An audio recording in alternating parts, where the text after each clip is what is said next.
देहरादून से बड़ी खबर, जहां पर भ्रष्टाचार को लेकर सीएम धामी सख्त दिखाई दे रहे हैं। भ्रष्टाचार पर कार्रवाई जारी रहेगी। सीएम धामी का कहना, 1064 विजिलेंस के लिए टोल फ्री नंबर जारी किया गया है। देवभूमि को पारदर्शी बनाने का हमारा संकल्प है, सीएम धामी ने कहा है। तो भ्रष्टाचार पर कार्रवाई जारी रहेगी, सीएम धामी का कहना।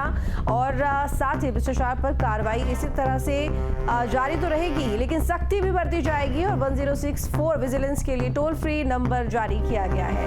देवभूमि को पारदर्शी बनाने का हमारा संकल्प है। सीएम धामी की तरफ से ये तमाम बातें कही गई हैं। भ्रष्टाचार को रोकने को लेकर जो तैयारी यहाँ पर प्रशासन की तरफ से की जाती है, जो कदम सरकार की तरफ से उठाए जाते हैं, उनको लेकर सीएम धामी ने कहा है कि भ्रष्टाचार पर कार्रवाई जारी रहेगी और इसी वजह से टोल फ्री नंबर जारी किया गया है। और पारदर्शी शासन देना देवभूमि उत्तराखंड की मूल अपेक्षाएं भी हैं, आवश्यकता भी है। इसलिए 1064 हमने विजिलेंस का एक नंबर टोल फ्री जारी किया है। जहां से भी इस प्रकार की शिकायतें आ रही हैं, अनेक स्थानों पर जो शिकायतें पहले आई उन पर ट्रैपिंग की कार्रवाई हुई है। और मैं समझता हूं कि ये देवभूमि को शुद्ध और पारदर्शी बनाने का एक संकल्प है हमारा। और ये अभियान हमारा तब तक जारी रहेगा जब तक पूरी तरह से ये सब चीज़ें जो है हमारी जो संस्कृति है, कार्य संस्कृति, उसमें नहीं आ जाती। पारदर्शिता हमारा एकमात्र ध्येय है। उत्तराखंड में आज भी तेज बारिश का अलर्ट है। बागेश्वर पिथौरागढ़ में तेज बारिश का अलर्ट। रुद्रप्रयाग नैनीताल में जमकर हुई बारिश। रुद्रप्रयाग में बारिश के साथ ओलावृष्टि। चारधाम यात्रियों को सतर्क रहने की अपील की गई है। तो उत्तराखंड जहां पर आज भी तेज बारिश का अलर्ट है, बागेश्वर पिथौरागढ़ में तेज बारिश का अलर्ट जारी किया गया है। रुद्रप्रयाग नैनीताल में जमकर बारिश हुई है। रुद्रप्रयाग में बारिश के साथ ओलावृष्टि भी। चारधाम यात्रियों को सतर्क रहने की अपील की गई है।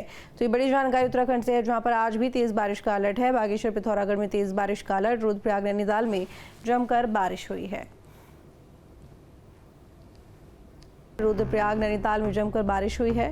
रुद्रप्रयाग में बारिश के साथ ओलावृष्टि भी। चारधाम यात्रियों को सतर्क रहने की अपील की गई है। तो ये बड़ी जानकारी उत्तराखंड से है, जहां पर आज भी तेज बारिश का अलर्ट है। बागेश्वर पिथौरागढ़ में तेज बारिश का अलर्ट। रुद्रप्रयाग नैनीताल में जमकर बारिश हुई है। रुद्रप्रयाग से बड़ी खबर, जहां पर तेज बारिश के साथ ओलावृष्टि और ओलावृष्टि से फसलों को भारी नुकसान। नींबू, सेब, माल्टा की फसलों को भारी नुकसान। किसानों ने प्रशासन से की मुआवजे की मांग। रुद्रप्रयाग की कालीमठ घाटी में ओलावृष्टि हुई है। तो रुद्रप्रयाग से खबर है, जहां पर तेज बारिश के साथ ओलावृष्टि हुई। ओलावृष्टि से फसलों को भारी नुकसान पहुंचा। नींबू, सेब, माल्टा की फसलों को भारी नुकसान हुआ है। किसानों ने प्रशासन से मुआवजे की मांग की है। रुद्रप्रयाग के कालीमठ घाटी में ओलावृष्टि हुई है। तो बता दें कि भारी बारिश और साथ में ओलावृष्टि भी और कहीं कहीं पेड़ भी टूटे देखे गए हैं। किसानों ने प्रशासन से मुआवजे की मांग की है। रुद्रप्रयाग के कालीमठ घाटी में ओलावृष्टि हुई है। तो बता दें कि भारी बारिश और साथ में ओलावृष्टि भी और कहीं कहीं पेड़ भी टूटे देखे गए हैं।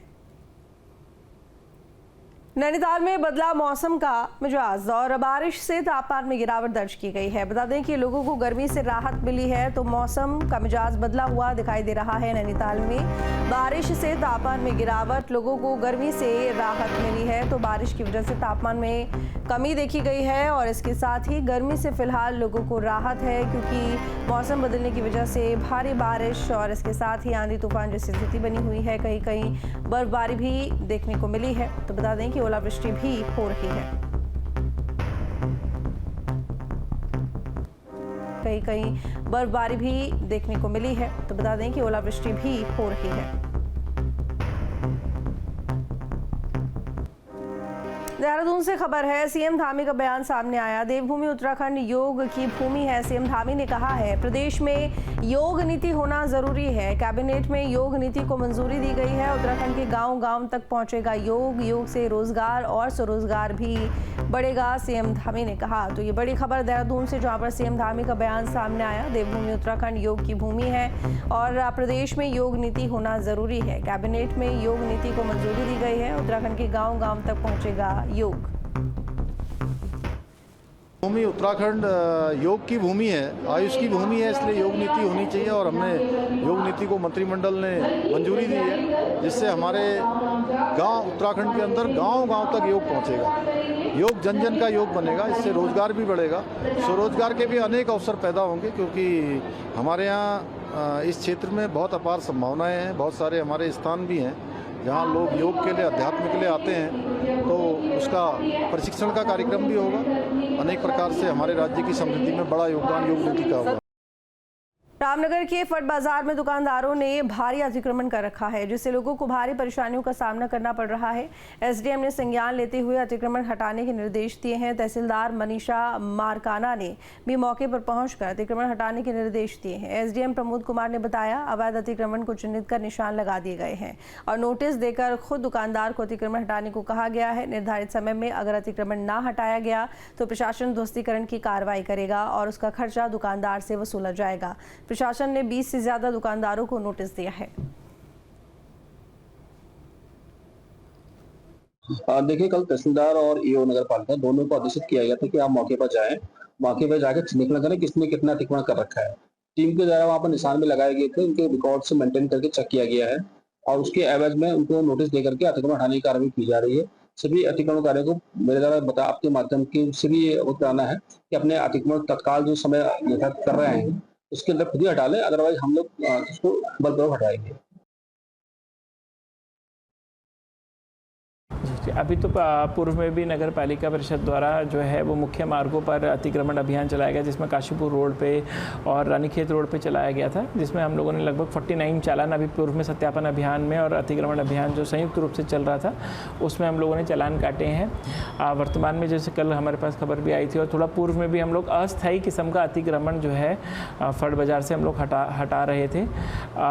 कल हमारे के द्वारा लगभग इसमें 20 दुकानों पर चिन्हीकरण किया गया है, जिन दुकानदारों ने अपना स्थायी रूप से अतिक्रमण कर लिया गया है, तो वहाँ पे पैमाइश करने के बाद वहाँ पे मार्क लगा दिए गए हैं और उनको नोटिस दिया जाने की कार्रवाई अभी चल रही है। सांसद अजय भट्ट ने नैनीताल में बलिया नाला में ट्रीटमेंट कार्य का जायजा लिया और चल रहे काम का निरीक्षण किया। दरअसल यहां भूस्खलन समस्या से लोग खासे परेशान हैं। कई इंतजाम के बाद अब तक भूस्खलन नहीं रुक पाया। ऐसे में अब बलिया नाले में नए सिरे से ट्रीटमेंट कार्य चल रहा है। नैनीताल की बड़ी आबादी को बचाने के लिए प्रदेश की धामी सरकार की तरफ से 298 करोड़ रुपए से ट्रीटमेंट का काम शुरू किया गया। वहीं निरीक्षण के दौरान अजय भट्ट चल रहे काम से संतुष्ट नजर आए। कोई डाउट नहीं है कि मानसून तो सर पर खड़ा है। अभी 8-10 दिन हमारे पास हैं काम करने के। और जहाँ तक बलिया नाला का सवाल है, हम 1830 लेवल तक इसमें आ चुके हैं। और सबसे बड़ी बात है कि जितना एरिया हमने बेंचेस बनाई हैं, जहाँ तक खुदाई की है, उसमें शॉर्टकटिंग, रॉक बोल्टिंग और उसके अलावा जो और ट्रीटमेंट हैं वो साथ साथ हम करते चले जा रहे हैं। और हम तैयार हैं कि बारिश आने से पहले हम वो हिस्सा जो हम बेंच बना के नीचे को जा चुके हैं उन सब का ट्रीटमेंट कर लेंगे। और साथ ही साथ उसके अलावा हम पूरा ग्राउटिंग ऑपरेशन भी हमारे साथ साथ चल रहा है और डेली मॉनिटरिंग भी हम कर रहे हैं। जहाँ भक्ति है हर शब्द में, कथाओं में छुपे हैं दिव्य रहस्य और ज्योतिष देता है जीवन को दिशा। धर्म से जुड़ी हर बातों को जानने के लिए हमारे चैनल स्तुति को सब्सक्राइब करें। चैनल पर जाने के लिए इस लिंक पर क्लिक करें।